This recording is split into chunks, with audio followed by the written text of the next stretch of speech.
नमस्कार, आप देख रहे हैं केएच लाइव हिमाचल और मैं हूं आपके साथ पूजा राजपूत। आज के इस इवनिंग बुलेटिन में हम आपको हिमाचल प्रदेश की तमाम बड़ी खबरों से रूबरू करवाएंगे।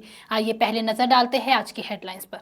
हिमाचल सरकार ने हिमुडा में 327 पद किए खत्म, एडवाइजर की नई पोस्ट। हिमाचल हाईकोर्ट का आदेश, वन भूमि से अतिक्रमण हटाने में कोई ढिलाई नहीं। सुकू सरकार का बड़ा फैसला, 301 फॉरेस्ट गार्ड बने डिप्टी रेंजर, कुछ कर्मचारी लिस्ट से बाहर।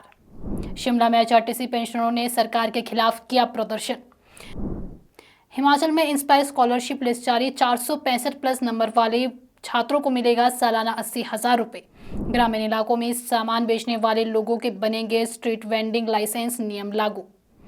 15 दिन में बहाल होगी प्रदेश की बंद पड़ी सड़कें, पीडब्ल्यूडी को काम में तेजी लाने के दिए निर्देश। कुल्लू रेप केस में एसडीएम विकास शुक्ला का जवाब, आरोपों को बताया झूठा। अंशिका हत्याकांड में मंगेतर फौजी ने शादी से एक दिन पहले रची हत्या की साजिश, किए सनसनीखेज खुलासे। और अब खबरें विस्तार से।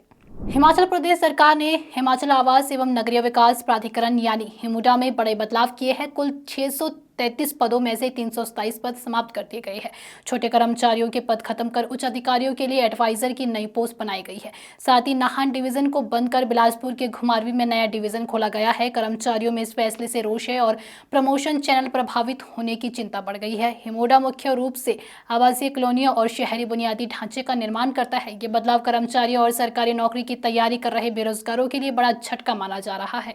हिमाचल प्रदेश हाईकोर्ट ने स्पष्ट किया है कि वन भूमि से अतिक्रमण हटाने की प्रक्रिया बिना किसी ढिलाई के जारी रहेगी। 31 अक्टूबर से पहले सभी अतिक्रमणकारियों को बेदखल करने के आदेश लागू होंगे। 2002 की अतिक्रमण नियमितीकरण नीति में वन भूमि पर अतिक्रमण को नियमित करने का कोई प्रावधान नहीं है। कोर्ट ने राज्य सरकार को अतिक्रमणकारियों के खिलाफ कार्रवाई शीघ्र शुरू करने के निर्देश दिया है और डीसी शिमला तथा वन अधिकारियों को 26 नवंबर तक रिपोर्ट देने को कहा गया है। सुनवाई अगली बार 9 दिसंबर को होगी। हिमाचल प्रदेश सरकार ने वन विभाग और पर्यटन निगम में कर्मचारियों के लिए बड़े फैसले लिए हैं। वन विभाग ने 301 वन रक्षकों को पदोन्नति देकर डिप्टी रेंजर बनाया है। ये पदोन्नति पे मैट्रिक्स लेवल 10 के तहत नियमित आधार पर की गई है, लेकिन जांच या लंबित मामलों में फंसे कर्मचारी सूची से बाहर रहेंगे। वहीं लंबे समय से वेतन का इंतजार कर रहे हिमाचल प्रदेश पर्यटन विकास निगम के कर्मचारियों को मासिक वेतन जारी कर राहत दी गई है। कर्मचारियों ने अब राहत की सांस ली है और सरकार से स्थायी समाधान की उम्मीद जताई है। प्रदेश सरकार के इस निर्णय से वन विभाग के कर्मचारियों के करियर में नया अध्याय जुड़ गया है, जबकि पर्यटन निगम के कर्मचारियों को आर्थिक संकट से फिलहाल राहत मिली है। हिमाचल प्रदेश में करीब 8,000 एचआरटीसी पेंशनरों को सितंबर महीने की 26 तारीख तक भी पेंशन नहीं मिली। नाराज पेंशनरों ने शिमला में सरकार के खिलाफ प्रदर्शन किया और सचिवालय घेराव की चेतावनी दी है।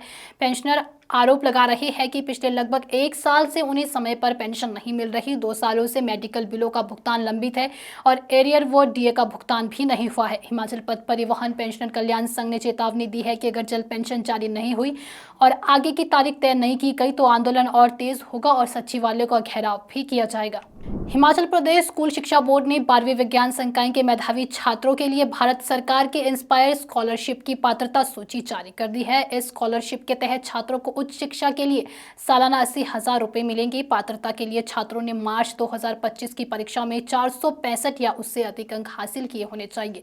बोर्ड ने छात्रों से बिना देरी के ऑनलाइन आवेदन करने की अपील की है। पात्र छात्र सूची और आवेदन से जुड़ी जानकारी बोर्ड की आधिकारिक वेबसाइट www.hpboard.org पर देख सकते हैं। हिमाचल प्रदेश के ग्रामीण इलाकों में अब सामान बेचने वाले लोगों के लिए स्ट्रीट वेंडिंग लाइसेंस जारी किए जाएंगे। लाइसेंस के लिए विक्रेताओं की पुलिस वेरिफिकेशन जरूरी होगी। वहीं एक से अधिक पंचायतों में व्यापार करने वाले विक्रेता खंड विकास अधिकारी के पास आवेदन करेंगे।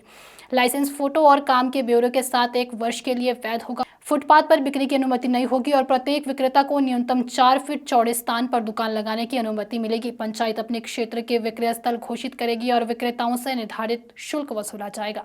हिमाचल प्रदेश सरकार ने लोक निर्माण विभाग को 15 दिन के भीतर प्रदेश की बंद पड़ी सभी सड़कों को बहाल करने के निर्देश दिए हैं। मानसून के बाद प्राकृतिक आपदाओं से करीब 300 सड़कें बाधित है, जिनमें भूस्खलन और मलबे से नुकसान हुआ है।